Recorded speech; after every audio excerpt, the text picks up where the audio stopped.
Versus Stemwedel. Step forward, please. 22-year-old student Christian Sanchez is suing his ex-fiancée, 23-year-old Amy Stemwedel, for money he claims she owed him when they broke up. Amy says he tried to blackmail her with a nude photo. You were together for how many years? About a year and a half. That's right. About that time. And during that year and a half, you lived together for a relatively short period of time. How long? About 6 From months. June to end of September. And you say that the defendant owes you some $755. Is that right? Yeah. Yes. Tell me for what? It's for rent, phone bills, and cable bills. You moved into an apartment together. Yes. A house. House. House. Signed a lease? Yes. Both your names? And what happened, Mr. Sanchez? Well, our engagement, we broke up, and she was looking. When? We broke up on August 9th, '95. Why? It just didn't work out. Okay. But according to your complaint, the defendant lived in the house after August of '95. Yes, she did. How did that come about? Well, she asked to live a little longer because she was looking for a place to stay. Is that right? Yeah, I was looking for an apartment at the time. So you broke up on August 9th. When did you finally move out of this house? Probably the beginning of October. And what arrangements had you made for the bills during that time? We arranged that she asked, like, she knew that she owed me money. And she, Don't tell me what she knew. What conversation did you have? how to arrange the monthly installment. She wanted to pay by monthly installments what she owed me. What did she owe you for? The rent, the phone, and the cable bills. You mean from August 9th until the beginning of October? That's 2 months. It started from May 26, '95, when she started accruing a debt to me. Is that right? No, we were engaged. We were living like we were married. We put all of our money together, and he would write all the checks. So according to you, you didn't owe him any money? How much was the whole rent on the house? Per month? Yes. $500. Well, for the time that you lived there after you broke your engagement and you were looking for a place to live, were you paying him rent? No, we contributing lived, towards the rent? We had one conversation about it, and I had said that he had asked for half the rent, and I said that I'd pay half the rent if he paid half the groceries and did half of the work around the house, and he wouldn't do that. So you bought all the groceries? Yeah, that's pretty much how it was. I would do the shopping, and I would do the cooking. Well, did he agree to that? Did he agree that you would just do the work around the house in exchange for your share of rent? Did he say that's okay? Well, it was just another argument. There was never an agreement made either way. According to your complaint, Mr. Sanchez, there was a conversation that you had with the defendant where she said to you, how much do I owe you? And you said? I just gave, it was like, I just said $400, call it even, you know. You remember that conversation? Nothing came up about the $400 until I called him about, I think it was this past February, and he had... What'd you call him for? He had a picture of me that I wanted back.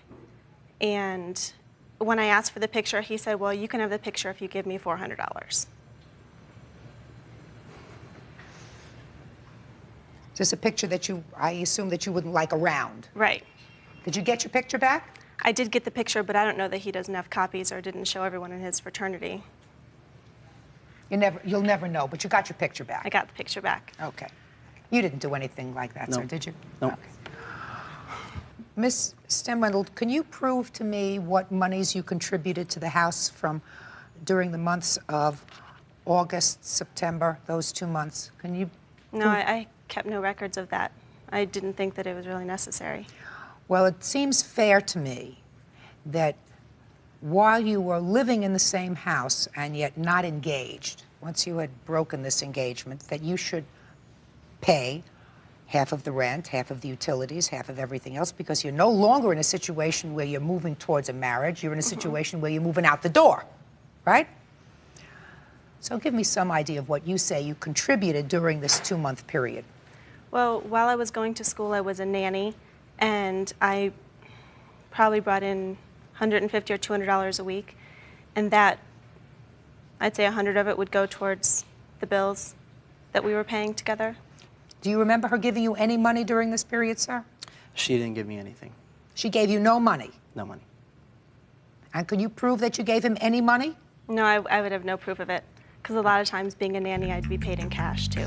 I think it's only reasonable. Your initial agreement, according to you, was $400. That's certainly most fair, considering that the rent was $500. You agree with that a month, which means for the 2 months it was $1,000 that you were living there, which means if you just paid for rent alone, your share would have been $500, right? Okay. Okay, and that doesn't include utilities, phone, anything else. Now, during that time, if you bought groceries, it certainly didn't come to that kind of money. Your oral contract, which I believe was for $400, so it's very easy. Judgment in this case is for the plaintiff in the amount of $400. Thank you. Okay. All right, so excuse you may step out the back to the right. Who's on Dersawa versus Dersawa? Step forward, please. 67-year-old retired machinist Max Dershua is suing his son, Max Jr., 42, because he removed his father's guns from his home. He's asking for attorney fees he paid to get the guns back. Order. All rise.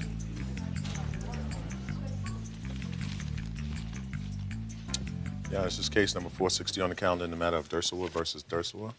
Parties have been sworn in, Judge. You may be seated. Ma'am, have a seat, please. Are you Mrs. Dersawa? Yes, I am. Mr. Dersawa, do you think your son loves you? I don't know. Let me tell you what he says. Your papers indicate that your son removed some guns from your house that were your guns, Yes. correct? Yes. Your son says that he removed the guns from your house because he was concerned about you and concerned for his mother. Yes. Do you think he had reason to be concerned? Yes, I certainly do. Why were you concerned about your father's safety and your mother's safety? Both of them. There have been very violent fights between the two of them, several 911 calls. My father had 2 strokes. My mom had 1. During that time, there were 3 suicide attempts by my father. I had just learned of it, that that's what the events were on the 3rd one, and I removed the guns at that time. After I removed the guns, a 4th attempt was made, where he attempted also to take my mom with him, as he put it. How? She went to make a 911 call because she found him in the car. He had stabbed himself in the arm. And this was on my birthday. And she went to make the 911 call, and he grabbed her, put her on the ground, throttled her throat, and said he was going to take her with him. And how long ago was that? That was about 3.5 years ago. And your parents are separated Yes. since? During that time is when he asked for the weapons back, was right when they started separation. And I asked him, I said, Dad, I don't want to give them back to you. What do you need them for? And he said that he needed them for the money. I told him I would be glad to purchase them from him at that time. He said he was not interested in me having the firearms and was going to do anything he could to get me free of them. Mr. Dersawa, Yes. Senior, is everything that your son says so far accurate? Yes, it is. Don't you think he did the smart thing by removing the guns? Yes, I certainly do think that he did the right thing, and I thanked him very much for taking on the responsibility of removing the guns from the house. But what do you want now, sir? I asked for the guns to be returned to me, Why do you and need... he refused to return the guns to me, and I told him at that time that they were my personal property. They did not belong to him or anybody else except me, and that I wanted them back. What do you want them for? I originally wanted them back to hang on the wall as mementos of my childhood. And since then, I was flexible and had second thoughts, and I thought, jeepers, I'm in fairly good health. I'm in good frame of mind, and there's no reason why I should not have the guns. And I told him to return them to me. They are my personal property, and when I thanked you for them, that didn't mean that you could keep them for the rest of your life. They are mine, and I want them, and I want you to return them to me. And if you don't return them to me, I am going to take you to court. If it costs me a lot of money in attorney's fees, I am going to expect you to reimburse me the attorney fees that it costs me to get the guns back. And he didn't listen to me, I don't think. He seems like a pretty responsible young man that you raised, and a very nice young man. You had any difficulty with him before? Huh? Yes, many times. Okay. As an adult, sir, Yeah. how old are you? I'm 42 years old, Married or single? married. You have children? No. Are you employed? Yes. What kind of- Self-employed. I'm a photographer and hairstylist. You remain close with your mother? Yes. Is that right? I would like to say one thing, that it seems to me when my husband is angry at me, he tries to take it out on him because he knows how close we are. How many children do you have? I have two, Tim and Max Dursaway. Are you the older brother? Yes. Where are the guns now? The guns are at a friend of the family's house. You put a value in your complaint on these guns of $500. Yes. None of us live forever, Mr. Dershowitz. What did you suppose would happen to these guns when you were no longer here? I really couldn't care less. Well, that's a good attitude. I mean, it really is a good attitude. I hope they're safe, and I hope that if anybody does get them, that they are in as good a shape as I believe that they are at the present time. Did you at one time have issued against you by any court an order of protection or a restraining order with regard to your wife? Yes, And when was that? most of last year. At the same time that he requested the guns back from me. Okay. Does anybody have a copy of this restraining order? I do. May I see it, please? How long were you and your wife married?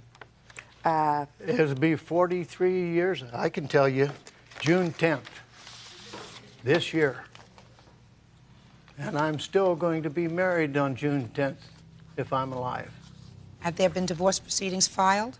No, we both agreed to a separation. However, we agreed to a separation a long time ago, and she decided, for some reason or another, that she would make it legal and go through the legal procedures of getting a separation. So she hired an attorney, and then I hired an attorney to protect my rights, because at that time she told me that she was going to take everything she could get. Are you living alone now, sir? Yes. Do you see your other son? Do you visit with your other son? Well, when I get an opportunity. Where does he live? He lives in Riverside. That's not so far away. You have grandchildren? Yes, 2 grandchildren. Do you visit with them? Yes, usually they come down to the house where I'm living, and it's so short visit, I hardly even know that they've been there. Mr. Dershowitz, I am, quite frankly, sir, sympathetic with your position to this extent. What you're saying to me is, I'm a grown-up, I'm an adult, I have all my faculties about me, and I don't want my children to start to make decisions for me about what's good and what's bad. Is that what you're saying? Yes, perfect. On the other side of that coin, sir, I am really most sympathetic with your son. Because if he were the one who returned these guns to you, and you used one of these guns either to harm yourself or to harm his mother, his life's over. Do you understand that? Yes, I His do. life is over. Yes. And I don't think any parent would want that for their child. I mean, if you came here, Mr. Dershowitz, and said to me, I've never done anything to suggest to my son that I would harm myself or harm his mother, and he really has no basis to be concerned about these guns that are mine, I would feel very differently, sir. But that's not the case. You have attached a financial amount of money in your lawsuit. Yes. You are suing for money. And I will feel more comfortable. So put the burden on me so that maybe you can make friends with your son again. I am going to give you a judgment for the money. And I am going to direct you, sir, to ensure that these guns, which are mementos of your father's history, you know, he's had them in his family for years. I don't know whether your brother has sons who might be interested in having these hunting rifles at some point in their lives, but he would, despite the fact that he says he doesn't care what happens to him when he's gone, I think he would probably like to know that they remain in his family, for whatever reason. Yes. Fine. So I'm going to give you, sir, a judgment for the exact amount that you are requesting, and you keep the guns. This court is now in session. I request you all to be seated. Parties on Gabolios versus Murphy. Step forward, please. 71-year-old Arpad Gabolios is suing 35-year-old teacher Terry Murphy for trashing his house, not paying rent, and forging his checks. Order. All rise.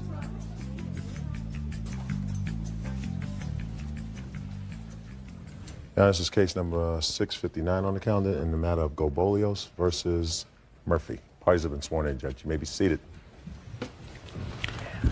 Mr. Gabolios, Yes, you own a home here in California? Yes, I do. And according to your complaint, you also live part of the year in Hungary. Yes, I do. And it's been your practice to rent your home during the period of time that you're there. Exactly, Your Honor. You rented your home to the defendant. Yes, Your Honor. When did her tenancy begin? On February 1st and ended on November 1st of 1998. And according to your paper, sir, the arrangement was she was to pay rent to an agent that you had here. Exactly, Your Honor. And the rent was, for a furnished house, was $500 a month? Yes, Your Honor. And she was to pay her own utilities with the exception of one thing. The cable TV. And you were to pay that? Yes, Your Honor. According to you, you left her some checks that were made out to the cable company for the months that you would be away. That is absolutely correct, Your Honor. And they were actually made out to the cable company? Yes, Your Honor. Century Cable. Tell me what happened, sir, when you came home at the end of October. I came home on October 31st, and just about midnight, because the plane was late, and I found the door, the entrance door open. Most every light was on, and the whole house was a mess, and my bedroom, the master bedroom, was broken into. Had you had that locked when you left? Yes, Your Honor, it was locked. So it was locked, and she had the use of all the other parts of the house except your bedroom? Except my bedroom and except my wine cellar. Well, I have to explain, Your Honor, that the garage I converted to a wine cellar because I make my own wine. And then I found the sofa from the living room moved into the wine cellar. I also have pictures to show that, and I can show you how my whole house was trashed. Let me see, please.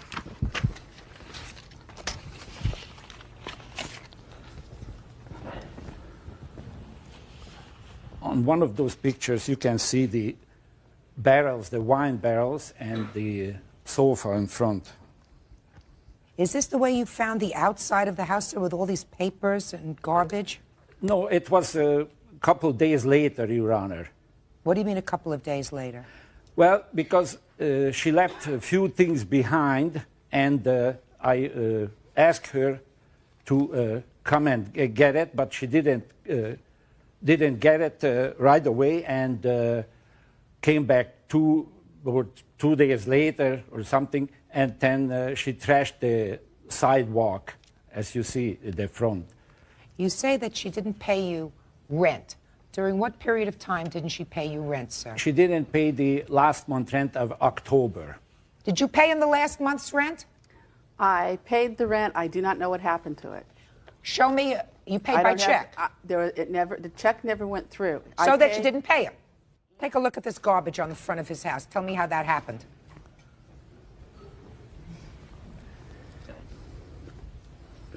It happened because he came home, locked me out of the house, and threw all my belongings out of the house. That night, I had the police come and a locksmith to let me in. And the police told him he was responsible for any belongings of mine that were destroyed, lost, or damaged. Why did you trash the front of that house? I had to come over for 5 days in a row and go through the trash, go through the garbage in order to get my belongings out of the garbage. Is that the reason that you're telling me that the front of his house looks like that? Yes. Okay. So, I have $500 that you owe him for the last month's rent. Now, he says that you forged some checks. Show me, sir. Yes, Your Honor.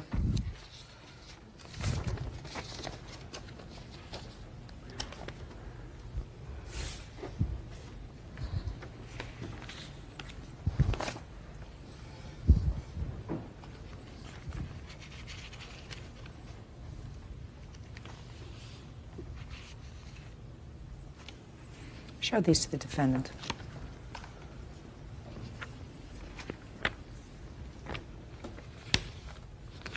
Did you change the payee on those checks? Yes, I did, Your Honor. May I explain? Sure. When I came, Your Honor, he had somebody in there a short period of time. He wasn't going to rent to me, and then something happened between them. I came in, I paid a deposit on January 20th. I moved in on February 7th. Because of the short length of time, he said, I've got to find somebody, I'm leaving. He left the next day on the 8th. So I was to pay for the electricity, the telephone, and he was paying the rest of the utilities. That was the verbal contract. I do not have that in writing. In April, I came home one day and the water was turned off. I had no idea why. I called up the water company. They said, Mr. Gabolis hasn't paid for the water. So then I put the water in my name. In October, all of a sudden I come home, the gas is off. If I was to put them in my name, or if it was to be changed, he didn't stop them. I was unaware that they were supposed to be in my name. So I took the checks that he had given for the cable, and I paid the bills that I thought he was supposed to be paying. You can't do that. You can't do that. That's forgery. Judge Judy will continue in a moment. I'm talking. This is Real People. Judge Judy. Arpad Gabolios claims Terry Murphy trashed his house, didn't pay rent, and forged his name on his checks. Terry is countersuing for her security deposit. He gave you checks made out to a cable company, and you changed it to Southern California Edison, California Water. What's GTE? The telephone company. Telephone company, $285 in October. You were living there since February. He didn't have a phone bill for $285. Telephone. So you have an excuse for the telephone bill too? At that point, I was tired of being harassed and having things turned off and having people come into my house without my permission. And yes, I got angry, and it wasn't the correct thing to do. It sure wasn't. $285 for the phone, $72 for water, and $139.47 for Con Edison in October. Your Honor, may I read part of the agreement which she signed? Yes. The rent is $500 a month plus $500 security deposit. The $500 rent is payable at the first Friday of every month to Tom Biscorny, neighbor and friend of Arpad Gabolios. During the above-mentioned 9 months, lesser will be in Hungary, and at that time, lessee will pay all utility bills, including gas, electric, and water bills. At the time that occurred, Your Honor, he was leaving the next day. He didn't want to write a new lease agreement, and it was all verbal. No, that's too bad. Just a second. Not finished yet. You also say that she stole some property from your house. Yes, Your Honor. What did she take? She stole a table from my den. I have some proofs here.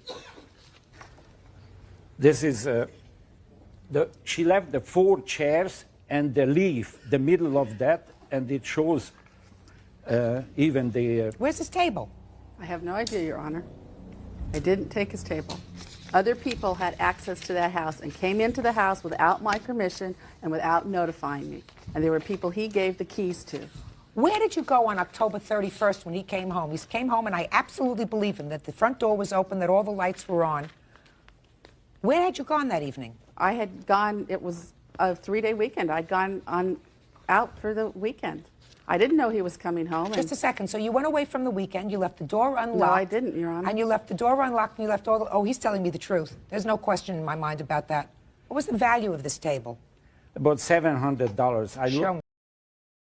While searching for a cure to a deadly virus, a scientist accidentally created a horrifying form of rain. Anyone who came into contact with it died within seconds, screaming in unbearable pain. Within days, entire cities began disappearing from the map. But this story begins before all of that happened. At a university in Denmark, a young woman named Simone was rushing to her exam when her father, Frederick, suddenly appeared. Without explaining anything, he grabbed Simone and forced her into his car. Inside were her younger brother Rasmus and her mother. Frederick was visibly terrified and drove at extreme speed without answering any question. He was taking them deep into the forest toward a secret bunker built by his company, Apollo. The weather was rapidly deteriorating, and it felt like rain could start at any moment. Due to Frederick's reckless driving, several cars crashed ahead, completely blocking the road. Angry drivers began arguing with him, but Frederick ignored them. He pulled his family out of the car and ran with them into the forest. Just then, the first drops of rain began to fall. Using his fingerprint, Frederick quickly unlocked the bunker and rushed everyone inside. Inside the bunker, Simone and Rasmus were shocked. They couldn't understand why their father had brought them there. The bunker was fully equipped with years' worth of food, water, and an advanced air processing system. As Simone was about to question him, Frederick put on a protective suit and prepared to leave. He told them only one thing: no one leaves the bunker until I return. When Simone tried to stop him and demanded the truth, Frederick explained that the rain outside was spreading a deadly virus. Anyone exposed to it died within seconds. He was the only person capable of finding a cure, which is why he had to go to the company headquarters. Before leaving, he told Simone to take special care of Rasmus because he would play a crucial role in the future. Confused and scared, Simone watched her father leave the bunker. Later, when she checked the news on her phone, she was horrified. Everywhere she looked, there was death, chaos, and fear. People were collapsing on the streets,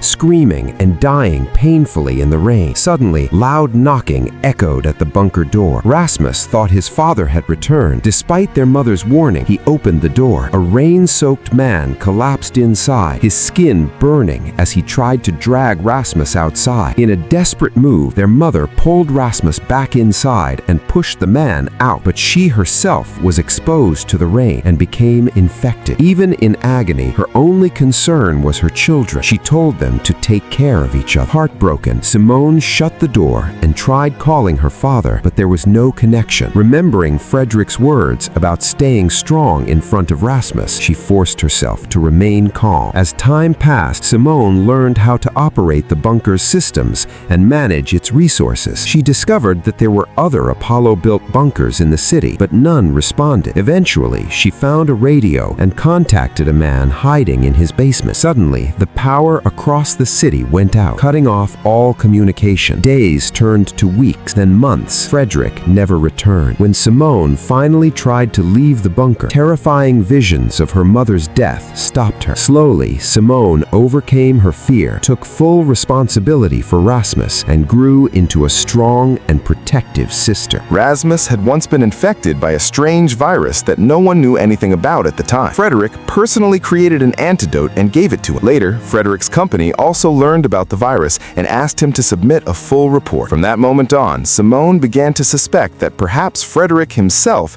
had created the virus. Nearly 6 years had passed, but Simone still had no information about her father. Rasmus had grown up, and with their food supplies running dangerously low, he wanted to go outside in search search of food. Simone initially refused, but then realized that assessing the danger outside was necessary. One night, after Rasmus fell asleep, Simone decided to leave the bunker wearing a PPE suit. As soon as she stepped outside, terrifying visions of her mother appeared again, but this time she controlled herself and moved forward. She soon saw that her mother's body had turned into nothing more than a skeleton. A deer stood nearby as Simone continued forward. On the road, several cars lay abandoned and damaged, while dense forests had taken over the surroundings. Ignoring everything else, she focused on her mission and reached the hospital where survivors had once been kept safe. Despite calling out multiple times, there was no response. When Simone entered the building, she was met with total devastation. Everything was destroyed, and dead bodies were scattered across the floor. Suddenly, a wolf appeared in front of her. Terrified, Simone ran into a nearby room and hid to save her life. After some time, when everything became quiet, she slowly came out and made her way back to the bunker. Once there, she immediately told Rasmus that the situation outside had become far worse than before. She explained that if they wanted to survive, they would have to leave this bunker and find another one somewhere within the city. Hearing this, Rasmus decided to go with Simone the very next day to search for a new bunker. They prepared to leave the following day and went to sleep. But late at night, something went terribly wrong. The oxygen level inside the bunker began to drop rapidly, and neither of them noticed. Within minutes, Simone collapsed due to lack of oxygen. Fortunately, Rasmus heard the sound of the alarms in time. He quickly woke Simone up and carried her out of the bunker. They were now outside without PPE suits. Surprisingly, neither of them felt any discomfort. It was clear they could now survive outside without protective gear. But suddenly, a group of people surrounded them at gunpoint. These were the same people who had seen Simone wandering outside earlier. When she returned to the bunker, they had deliberately shut off the oxygen supply to take them hostage and steal their food supplies. The group locked Simone and Rasmus inside a room at gunpoint and began searching the bunker for food and supplies. However, Simone and Rasmus had already run out of rations, so the group found nothing. Furious, their leader Martin decided to leave them locked inside, which would have meant certain death. To survive, Simone wrote on a glass that she knew where food supplies could be found. After writing this, she deliberately destroyed the panel that contained the map of other bunkers. Now Martin had no choice. If he wanted food, he would have to free Simone and Rasmus, because the locations of the other bunkers existed only in Simone's memory. As Martin looked at Simone, he was reminded of his past. He had once been a soldier ordered to guard a bridge and prevent anyone from leaving the city so the infection would not spread. One day during duty, he saw a woman carrying her child trying to escape beneath the bridge. Martin fired warning shots into the air, but she did not stop. She courageously made it out of the city. Showing mercy, Martin chose not to shoot her. Later, his fellow soldiers called him to a nearby tent. There, he learned that the woman he had spared was infected, and after she left, many people in the camp died from the virus. This revelation shattered him. With the death of his last companion, Martin lost all patience. From that moment on, he decided never to trust anyone again. Survival became his only rule. Returning to the present, Martin initially refused Simone's deal, but with no food left, he realized they wouldn't survive much longer. Eventually, he accepted her terms and freed Simone and Rasmus, taking them outside with his team. After many years underground, stepping outside into fresh air and sunlight felt like a miracle to Simone and Rasmus. Relief was clearly visible on their faces. Soon, they learned from Martin's team that food and water had become so scarce that people had begun killing and eating other humans to survive. The revelation left Simone and Rasmus in shock. Suddenly, another group appeared nearby, using thermal sensor drones to locate humans and kill them. Acting fast, Martin covered everyone with aluminum foil to hide their body heat from the drones. However, 2 other survivors were nearby. One woman ran towards Simone's group. Simone wanted to help her, but Martin refused, warning that helping a stranger could put the entire team at risk. At that moment, a girl on the team, Betty, supported Simone. Without hesitation, they ran after the woman to save her. She slipped near a small river and fell. As attackers closed in, Martin arrived and instantly shot them. He never abandons his team, but the woman had fallen into the water and was now infected. Forced by reality, Martin shot her as well. The incident deeply shook Simone. She realized that while staying on land was relatively safe, contact with rain or stagnant water was still extremely dangerous. Even the slightest exposure could lead to infection. After this, Simone led the group towards another bunker whose location she remembered. It would take nearly a full day to reach. Before nightfall, they decided to take shelter nearby a house. Inside, they found weapons, clothes, and supplies left behind by dead hunters, along with a few bottles of clean water. Seeing this, John gave water to his sick partner, Leah. Watching their care for each other made Simone smile. At first, she only wanted their help to reach the next bunker, but now she realized these people weren't bad. Slowly, she truly began to stand with Martin and his team. The next morning, they resumed their journey. Suddenly, Rasmus stepped into a water-filled pit. Martin immediately pulled out his gun, ready to shoot him. Before he could act, Simone stepped in front of him and stopped him. She quickly removed Rasmus's shoe and checked his sock. To everyone's surprise, it was completely dry. That meant the shoe was waterproof and Rasmus was not infected. Seeing this, Martin finally lowered his gun, letting out a breath of relief. Together, they continue their journey and finally reach the second bunker. Simone unlocks the door using her fingerprint. The sight inside instantly brings smiles to everyone's faces.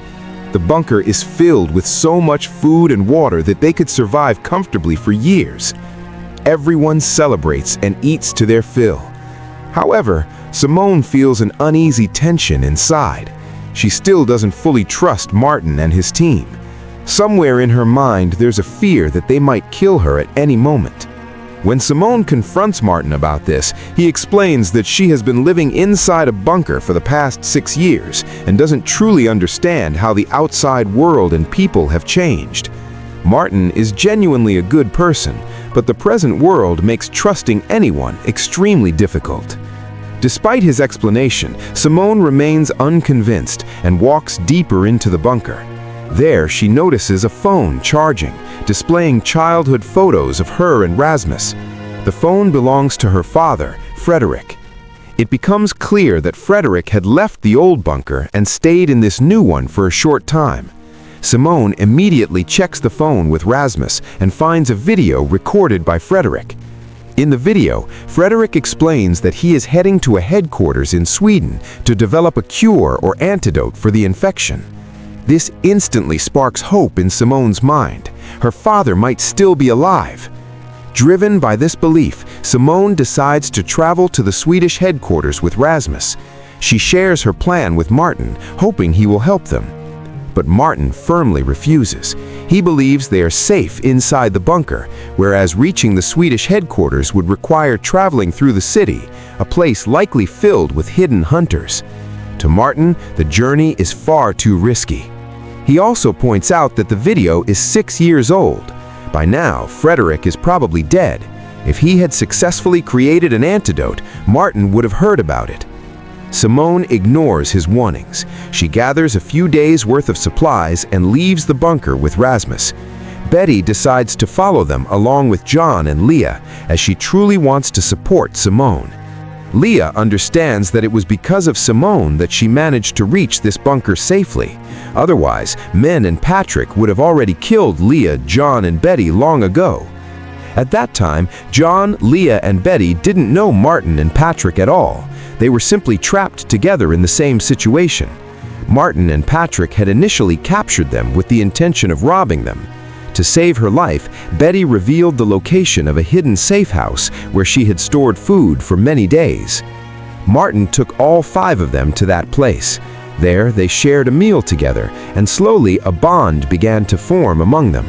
Being together actually started to feel good. That night, Betty asked Martin to provide protection for them. Martin agreed, and from that day onward, they all stayed together. In the present timeline, Simone and Rasmus had no idea that John, Leah, and Betty were following them. As they approached the city, they came across a bus blocking the road ahead. Exhausted, the two decided to rest inside the bus for a while. After some time, they noticed shadows of people moving outside. Frozen with fear, they waited, only to realize it was Betty, John, and Leah.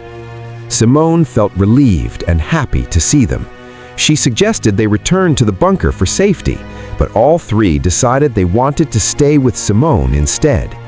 They reached a nearby spot that seemed relatively safe and began eating. Suddenly, a large group of hunters appeared, forcing them to flee immediately.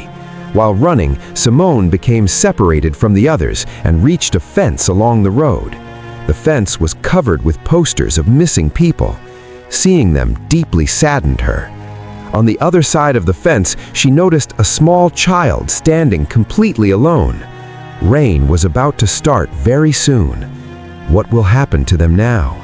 Will they manage to reach a safe place before the rain begins? To find out, make sure to like and subscribe. See you in the next video.